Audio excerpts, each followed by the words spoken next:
Organisé par le Centre régional africain pour le développement endogène et communautaire, en abrégé CRADEC, et soutenu par la coopération Cameroun-Union européenne, l'atelier national sur les flux financiers illicites s'est tenu du 24 au 26 mars 2020 à Douala. Cette rencontre avait pour principal objectif de permettre aux participants de mieux comprendre l'ampleur des flux financiers illicites au niveau national. Plusieurs paramètres ont été ainsi mis sur pied pour faciliter l'atteinte des objectifs fixés. Nous aurons certainement en termes de spécificité sur les objectifs, d'analyser les flux financiers illicites, de comprendre leur ampleur et puis de développer un plaidoyer dans le sens d'une stratégie nationale de lutte contre les flux financiers illicites. De nombreux exposés aux thématiques diverses ont meublé ces assises. La mobilisation des ressources, les mécanismes qui sont mis en place ont parfois des failles par lesquelles il y a des flux financiers illicites.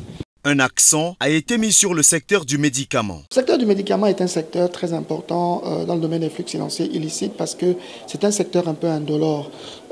Il est présenté aujourd'hui comme étant une réponse à un besoin social d'accès aux médicaments vu la faible structure des systèmes de santé en Afrique. Mais le problème, c'est que selon des études qui ont été validées par l'OMS, aujourd'hui, il est admis que le secteur du médicament génère plus de flux de financement que la drogue et les armes réunies en Afrique. Une appréciation a également été faite sur l'indice d'opacité financière. L'indice d'opacité, à défaut de pouvoir capter ce qui est distrait comme fonds, capte plutôt le niveau de transparence du système financier, d'où le terme opacité.